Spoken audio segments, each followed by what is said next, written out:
Hello everyone, welcome to the official YouTube channel of Nyay academy. Companies act की हमारी इस series में आज हम बात करेंगे कंपनी सिटीजन है या नहीं इस बारे में। देखिए, मैंने अपनी लास्ट वीडियो में आपको बताया था उन 6 लैंडमार्क केसेस के बारे में जो लिफ्टिंग ऑफ कॉर्पोरेट वेल के केस में बहुत इंपॉर्टेंट है and those questions are frequently asked on those cases in several legal competitive exams. So आज का भी ये जो टॉपिक है इसमें हम केसेस से डिस्कस करने वाले हैं और ये समझेंगे कि कंपनी के पास सिटीजनशिप है या नहीं as any other normal person और real person. So without further ado let's start our video. So देखिए, कंपनी जो है वो टैक्सेस पे करती है, फ्री स्पीच में एंगेज करती है, ठीक है, एंड उसको कुछ प्रोटेक्शंस स्टेट के द्वारा दी गई हैं, but it is not a real citizen. जैसे रियल सिटीजन्स जो हैं they can hold passports and they vote in elections. Company को रियल सिटीजन के तौर पे हम रिगार्ड नहीं करते। सो कंपनी लीगल पर्सन तो है, बट सिटीजनशिप एक्ट 1955 या हमारे कॉन्स्टिट्यूशन के जो आर्टिकल्स हैं सिटीजनशिप से डील करते हुए आर्टिकल 5 से जो स्टार्ट होते हैं उसके तहत कंपनी सिटीजन नहीं है। लेकिन कंपनी सिटीजन क्यों नहीं है इसको जानते हैं थ्रू जुडिशियल व्यू, यानी कोर्ट्स ने हमारी ये करार किया है कि company is not a citizen. Let's find out the reason behind it कि कंपनी सिटीजन क्यों नहीं है। देखिए, जुडिशियल व्यू में देखिए, मैंने आपको कहा था कि मैं आज आपके साथ केसेस डिस्कस करूंगी, तो मैं 3 लैंडमार्क केसेस यहाँ पे आपको बताने जा रही हूँ जो कंपनी के सिटीजनशिप में बहुत इंपॉर्टेंट है। तो the first case that we have is state trading corporation of India versus commissioner of income tax CTO जो होता है। सो AIR 1963 का हमारे सामने केस है, सुप्रीम कोर्ट का एक केस है। देखिए, यहाँ पे पिटिशनर्स ने आर्ग्यू किया, पिटिशनर्स यानी इस केस में स्टेट ट्रेडिंग कॉर्पोरेशन कंपनी ने ये आर्ग्यू किया कि ये जो कंपनी है हमारी कंपनीज एक्ट 1956 के तहत रजिस्टर्ड है और जितने भी शेयर्स हैं कंपनी के वो president of India and 2 other secretaries जो हैं इन्होंने होल्ड किए हुए हैं। और ये तीनों ही पर्सन यानी president of India plus 2 secretaries they all are citizens of India. So by this analogy petitioners argued that company should also be treated as citizen. लेकिन हमारी सुप्रीम कोर्ट ने बहुत ही ब्यूटीफुल तरीके से इसका आंसर किया। उन्होंने पिटिशनर की इस प्ली को रिजेक्ट किया एंड सेड, देखिए, जिस प्रकार जस्ट बिकॉज कंपनी के सारे मेंबर्स मैरिड हैं, कंपनी का स्टेटस मैरिड नहीं हो जाता। On similar lines, just because company के सारे मेंबर सिटीजन्स हैं, company does not become a citizen.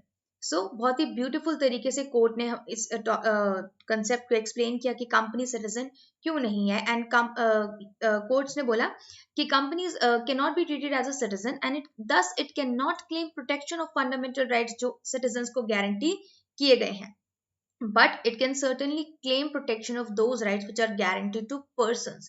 देखिए, हमारे फंडामेंटल राइट्स में स्पेसिफिकली कुछ फंडामेंटल राइट्स जो हैं वो सिटीजन्स को दिए गए हैं, लेकिन कुछ फंडामेंटल राइट्स ऐसे हैं जो पर्सन्स को दिए गए हैं। सो जहां भी पर्सन्स शब्द आया है यानी वेदर सिटीजन और नॉट, कि सिटीजन है या नहीं है। फॉर एग्जाम्पल आर्टिकल 21 जो है it is guarantee to all persons whether citizen और नॉट। सो वहां पे कंपनी जो है फंडामेंटल राइट्स क्लेम कर सकती है, ऐसा हमारी सुप्रीम कोर्ट ने इस केस में बोला। The next case that we are going to discuss in this video is RC Cooper versus Union of India, which is famously known as bank nationalisation case. So इस case के facts देख लेते हैं फटाफट से। देखिए, इंदिरा गांधी गवर्नमेंट ने 1969 के अंदर जो हमारे एक्टिंग प्रेसिडेंट थे M हिदायतुल्ला, देखिए ये अनदर MCQ बनता है इस पे बहुत, क्लैट में एंड LLM के एंट्रेंस एग्जाम में, LLB के एंट्रेंस एग्जाम में और बहुत सारे लीगल एग्जाम्स में ये क्वेश्चन आ जाता है कि कौन से हमारे चीफ जस्टिस ऑफ इंडिया थे जो एक्टिंग प्रेसिडेंट बने थे। So M Hidayatullah, Mohammad Hidayatullah, he was the only chief justice who became the acting president in 1969।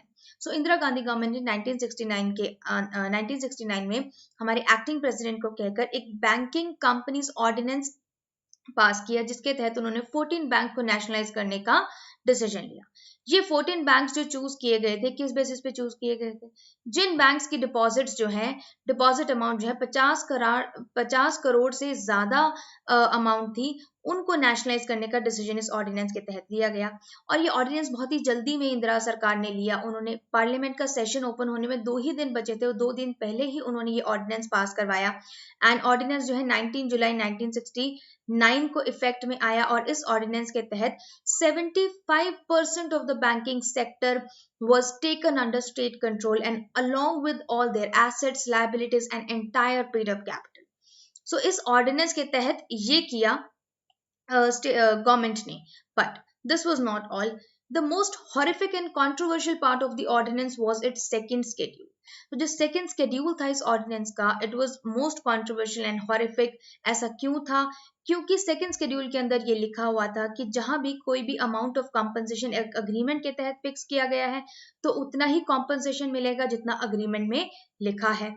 Second schedule में सेकंड पॉइंट जो इस शेड्यूल में लिखा था वो ये था कि अगर ऐसा कोई भी अग्रीमेंट पार्टीज ने एंटर नहीं किया है या नहीं बनाया है, so in such cases matter of compensation कि कितना कॉम्पनसेशन देना है, it would be refer to the tribunal. और कॉम्पनसेशन जो है वो ट्राइब्यूनल फिक्स करेगा, लेकिन 10 साल बाद from the date when agreement fail. तो ये जो है बहुत ही कॉन्ट्रोवर्शियल पार्ट था, क्योंकि जो पार्टीज हैं उनको रिलीफ जो है बहुत ही देर में इसमें मिल रहा था। 2 दिन बाद जब पार्लियामेंट सेशन में आया, उन्होंने इस ऑर्डिनेंस के बेसिस पे एक्ट पास कर दिया और ऑर्डिनेंस के अंदर जो प्रोविजंस थे सेम प्रोविजंस एक्ट के अंदर उन्होंने इम्प्लीमेंट किए। ऐसा होने पर जो रुस्तम कैवस जी कूपर थे, रुस्तम कैवस जी कूपर यानी आरसी कूपर जो है वो Central Bank of India and Bank of Baroda के मेजॉरिटी शेयर होल्डर्स थे। And these were few of those banks which are being nationalised under the decision taken by the government. So इन्होंने एक writ petition file की Supreme Court के अंदर under article 32। इन्होंने बोला कि ये जो स्टेट एक्शन ये जो स्टेट ने एक्शन लिया है, सरकार ने एक्शन लिया है बैंक को नेशनलाइज करने का और अपने अंदर कंट्रोल लेने का, ऐसा करने से उनके फंडामेंटल राइट्स वायलेट हुए हैं। Article 14 right to equality, article 19 and 31। तो ये उनके फंडामेंटल राइट्स वायलेट हुए, ऐसा उन्होंने अलेज किया। सो देखिए इस केस में और भी बहुत सारे इश्यूज थे, लेकिन जो इशू हमारे इस टॉपिक से रेलेवेंट है, सिटीजनशिप से रिलेटेड है, वो ये था कि weather a share holder can file a petition for remedy against violation of his fundamental rights when the company in which the shares are held is taken over। कि अगर company जिसके अंदर मेरे शेयर्स हैं, अगर मैं शेयर होल्डर हूँ company की, जिस कंपनी में शेयर्स हैं मेरे हैं, वो कंपनी अगर सरकार टेक ओवर कर लेती है, तो क्या मैं एक शेयर होल्डर के तौर पे पिटिशन फाइल कर सकती हूँ फंडामेंटल राइट्स के वायलेशन के लिए? सो पिटिशनर ने आर्ग्यू किया, यानी आरसी कूपर ने ये आर्ग्यू किया कि ये रिट पिटिशन फाइल की जा सकती है, it is maintainable, because petitioner ने यानी आरसी कूपर ने ये जो पिटिशन फाइल की है वो अपने फंडामेंटल राइट्स को एनफोर्स करने के लिए फाइल की है, ना कि कंपनी के फंडामेंटल राइट्स को एनफोर्स करने के लिए। लेकिन रिस्पोंडेंट ने यानी जो गवर्नमेंट थी, उन्होंने ये आर्ग्यू किया कि रिट पिटिशन जो है ये मेंटेनेबल नहीं है, कोर्ट इसको एडमिट नहीं कर सकती। क्यों?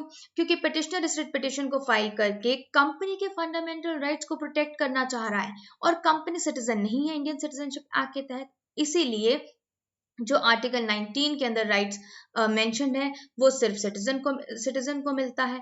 सो कंपनी सिटीजन नहीं है, कंपनी ज्यूरिस्डिक्ट पर्सन नहीं है, इसलिए अगर उनका आर्टिकल 19 वायलेट हुआ भी है तो वो ये रिट पिटिशन फाइल नहीं कर सकते। कोर्ट ने देखिए जजमेंट क्या दिया। कोर्ट ने लैंडमार्क जजमेंट डिलीवर किया February 2, 1970 को और 10:1 की मेजॉरिटी से कोर्ट ने ये हेल्ड किया कि अगर शेयर होल्डर या डायरेक्टर कोर्ट में नहीं जा सकते फॉर द प्रोटेक्शन, नॉट अगर, शेयर होल्डर और डायरेक्टर जो है वो कोर्ट में नहीं जा सकते अपने फंडामेंटल राइट्स को प्रोटेक्ट करने के लिए इफ दे आर इन्फ्रिंज्ड, या कंपनी के फंडामेंटल राइट्स को प्रोटेक्ट करने के इफ दे आर इन्फ्रिंज्ड, अनलेस वो ये प्रूव करें कि जिस इम्प्यून्ड एक्शन से, जिस स्टेट एक्शन से उनके ये राइट वायलेट हुए, जिस कंपनी के राइट्स वायलेट हुए हैं, उससे शेयर होल्डर्स या डायरेक्टर्स का भी राइट वायलेट हो रहा है। देखिए बहुत ध्यान से इसको समझिए, कोर्ट ने इस बात को क्लियर किया कि कंपनी के फंडामेंटल राइट्स को प्रोटेक्ट करने के लिए शेयर होल्डर या डायरेक्टर कोर्ट्स में नहीं जा सकते अनलेस अगर ये प्रूव करते हैं कि जिस कंपनी के जो राइट्स वायलेट हुए हैं उससे शेयर होल्डर्स के फंडामेंटल राइट्स पे भी असर पड़ रहा है। तो कंक्लूजन में इस जजमेंट को कंक्लूड करते हुए उन्होंने बोला कि if due to any state action fundamental rights of a citizen are violated, तब कोर्ट इज बाउंड कि वो इस वायलेशन को रोके, प्रोहिबिट करे। और कोर्ट्स ने इस केस के अंदर 2 टेस्ट ले डाउन किए। देखिए ये बहुत इंपॉर्टेंट है यहाँ पे, effect test and object test. RC Cooper के केस को मैंने डिटेल में इसलिए डिस्कस किया है बिकॉज मैं आपको ये टेस्ट के बारे में बताना चाहती हूँ, effect test and object test. देखिए इस केस के अंदर कोर्ट ने ऑब्जेक्ट टेस्ट को तो ओवर रूल कर दिया कि ये नहीं लागू होगा, इफेक्ट टेस्ट को हम फॉलो करेंगे। लेकिन ये समझते हैं कि ये दोनों टेस्ट हैं क्या। देखिए ऑब्जेक्ट टेस्ट के हिसाब से कोर्ट्स क्या करती हैं, किसी भी एक्ट की वैलिडिटी को देखने के लिए कोर्ट उस एक्ट के ऑब्जेक्ट्स में देखेंगे कि इस एक्ट को लाने के पीछे ऑब्जेक्ट क्या था। लेकिन अब कोर्ट्स ने बोला कि हम ऑब्जेक्ट टेस्ट फॉलो नहीं करेंगे और इस केस में कोर्ट ने इफेक्ट टेस्ट को फॉलो किया। यानी टू जज the validity of any इम्प्यून्ड act, courts will look into the effect of the impugned act कि इस एक्ट का असर क्या पड़ा, यानी जो स्टेट ने एक्शन लिया उसका असर क्या हुआ। अगर उसका असर ये होता है कि उससे किसी सिटीजन के फंडामेंटल राइट्स वायलेट हो रहे हैं, तो कोर्ट ऐसे एक्शन को स्ट्रक डाउन कर देगी because it will be violative of the constitution, उसको अल्ट्रा वाइज द कॉन्स्टिट्यूशन करार देगी एंड ऐसे इम्प्यून्ड एक्ट को स्ट्राइक डाउन कर देगी। So this is the effect test, जहां पे courts will look into the effect of the impugned act and not the object और purpose behind the impugned act. So this is very important, जो RC Cooper के case में courts ने explain किया। Next case that we have to discuss here is Bennett Coleman company versus union of India. देखिए वही company है जो Times group की ओनर है, टाइम्स ग्रुप के मालिक है। सो इस केस में जो हमें मेन चीज देखनी है वो ये है कि कोर्ट ने ऑब्जर्व क्या किया। So court very beautifully said and clarified that fundamental rights of citizens are not lost when they associate to form a company, कि अगर कुछ citizens मिलकर एक कंपनी बना लेते हैं तो उनके fundamental rights are not lost, वो छिन नहीं जाएंगे उनसे just because they have formed a company.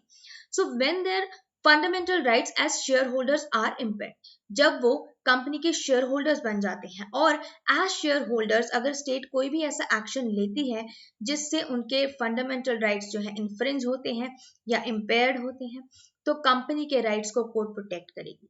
Reason क्या है इसके पीछे, ऐसा क्यों करेगी courts? Because shareholders' rights are equally and necessarily affected if the rights of company are affected, कि अगर किसी भी स्टेट एक्शन से कंपनी के राइट्स पे अफेक्ट पड़ रहा है, असर पड़ रहा है, तो उससे शेयर होल्डर्स के राइट भी उतने ही अफेक्ट होंगे।